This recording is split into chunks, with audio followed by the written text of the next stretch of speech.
According to calculations by both sides, about 600 housing units will receive final approval before building. Final approval is also expected to be given for an additional 459 housing units in the urban settlement of Ma'ale Adumim, east of Jerusalem, though in that case bids for construction still need to be issued. Mr.Revivi, the chief foreign envoy of the Yesha Council that represents the settlers, complained that the amount of building being approved does not accommodate even the natural growth of the settler population. The Trump administration has been more accommodating than its predecessors when it comes to Israeli settlement activity. But it is also called for restraint as it tries to foster a resumption of the Israeli-Palestinian peace process with regional support and a coalition against Iran's regional ambitions. That's the tension, a government that wants to satisfy, or not upset, the American administration, Mr.Revivi said, and the demands of citizens whose needs are not being kept. Based on several meetings he had with Mr.Netanyahu, Mr.Revivi believes the Trump administration has not really drawn clear lines about what settlement it can live with. They said to the Prime Minister, "We are not going to put any limits on you, but just make sure that what you do doesn't get us upset, Mr. Revivi said. I think that's where Prime Minister Netanyahu is, not knowing just how much he can pull the strings without getting the American administration upset. Most of the world considers the settlements, built in the territory that Israel captured from Jordan in the 1967 war, the heartland of any future Palestinian state, to be a violation of international law." Ofran, who monitors construction for Peace Now, a leftist Israeli advocacy group that opposes settlement activity, said there had been a sharp acceleration in the promotion of plans compared with the last 2 years. The rate now, she said, is similar to that in 2014, which was a bumper year.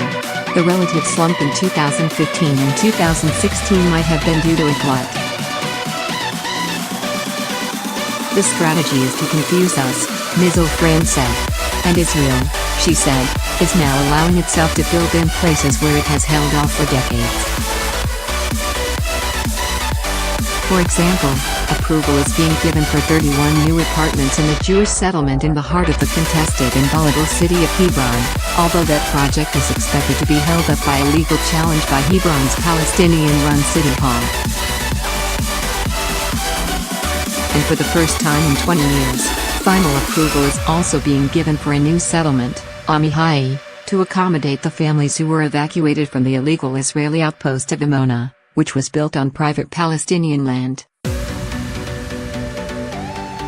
A bid for construction is expected to be issued for 300 units in the Beit El settlement that the government has been promising since 2012. And heavy machinery has been spotted in recent days carrying out soil boring tests at Givat Hamatos, an area over the 1967 lines in southern Jerusalem. According to Peace Now, the infrastructure work is being done in preparation for the issuing of bids for the construction of 1,600 housing units in the area. Anti-settlement groups say the construction in Givat Hamatos would drive a wedge between predominantly Palestinian East Jerusalem neighborhoods and Bethlehem, harming the contiguity of any future Palestinian state. The past promotion of plans there prompted international condemnation.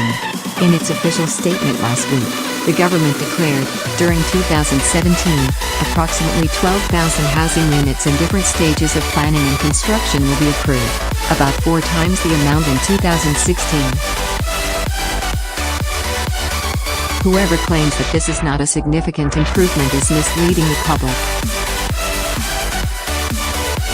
But hinting at the need to take Israel's broader interests into account, the statement also said, whoever believes that diplomatic considerations need not be taken into account is greatly mistaken.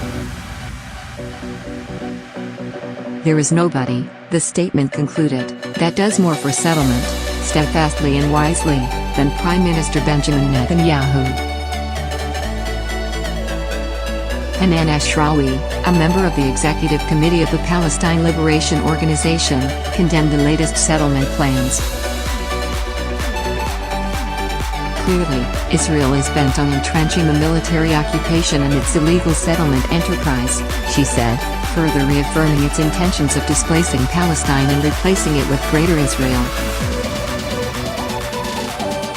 Bezalel Smotrich, an Israeli lawmaker from the staunchly pro-settlement Jewish Home Party, which sits in Mr.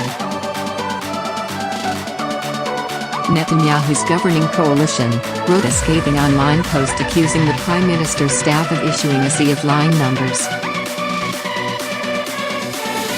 Mr. Smotrich blamed the Americans for not authorizing plans for industrial zones by the settlements, in part because they take up a lot of space. Without industrial zones there is no employment, no livelihood and no existence, he said. The Planning Committee meeting this week convenes 4 times a year. Ma'ale, an Israeli expert on political geography who prepared maps for past negotiations with the Palestinians, and who is a strong advocate for the establishment of a Palestinian state alongside Israel, said final approval for about 600 units has become relatively routine. But in the past, he said, about 75% of new building was inside the so-called settlement blocks, meaning areas mostly close to the 1967 line that Israel intends to keep in any future agreement with the Palestinians, possibly in return for land swaps. Over the last 6 or 7 years, he said, up to half the new building has been deep in the West Bank, outside the blocks.